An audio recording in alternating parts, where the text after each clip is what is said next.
please join me in welcoming Dr. Michael Katz from Epic Games to the stage to show off the next generation of the Unreal Engine running on Xbox 360.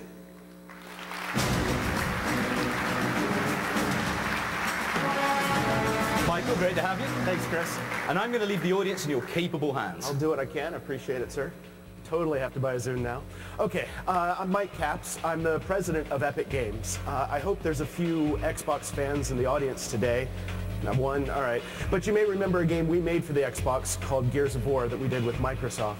We've had really good success. Thanks. I'm kind of proud of it.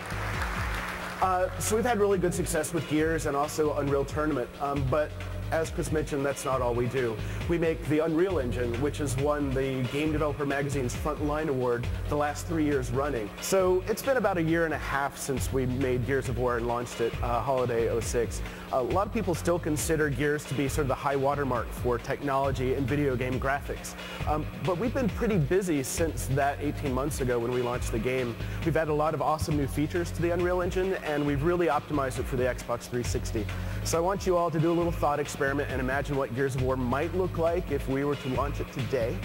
And I'm going to bring Tim Sweeney out. He's our CEO, and he's going to give you tell you about the Unreal Engine. Thanks, Mike. So now we're going to show you some of the things we've been working on since we shipped the original Gears of War game. We never stop working on new features in the Unreal Engine. It's always a work in progress. We're always adding more. So one of the major new things we've added is ambient occlusion technology. This technology enables us to add much more realistic dynamic shadows to scenes using a pixel shader technique. So a pixel shader traverses every single pixel in the scene and looks at how light reflects around and uses that to generate much more realistic shadow highlights on the objects in the scene. So you see much more definition in individual objects and they pop out from the backgrounds. This technique works for characters as well. We've done significant work on the character pipeline. On the left here you see Marcus Phoenix as he appears in Gears of War. And on the right he's being rendered in our new character pipeline. You see there's much greater contrast in the shadows, much greater specular lighting bouncing off of the thing. You see a lot more detail in the character overall. It is also a lot more efficient and enables us to render a lot more characters in scenes. If you remember in Gears of War you fought the Locust Horde, where the Horde consisted of maybe like 5 or 6 locusts. But now we can really build scenes containing hordes of creatures. And here we have over 100 creatures running around in real time using flocking technology.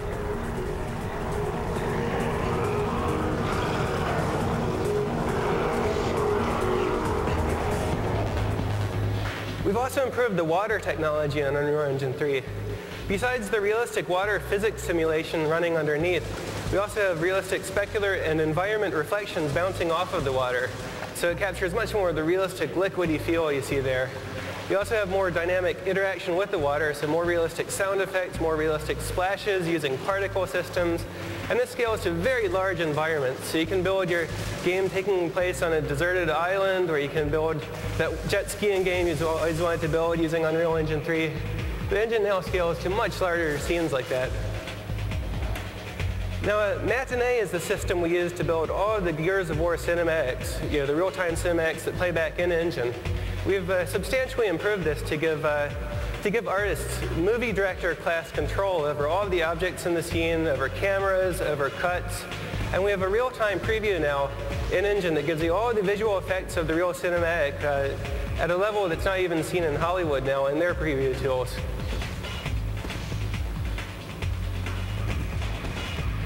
We've also incorporated Aegea's soft body physics simulation tool, which enables us to simulate objects that are realistically elastic and fluidy, like you see with this cube of meat we built here.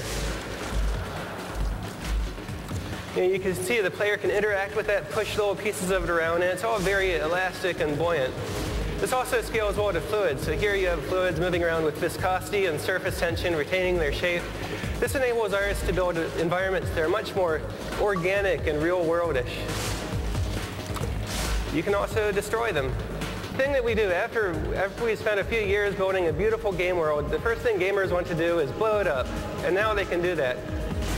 So we've implemented some real-time structural analysis tools in Unreal Engine 3 that can determine how objects break apart into pieces given stresses and strains. And here we have applied that so that we have a building built out of concrete with a steel structure underneath. And you can see the player can go around and blow holes in the concrete, destroy the structure of the level, while the steel remains underneath. This is just one of the tools that enables designers to create far more realistic and destructible environments in future games.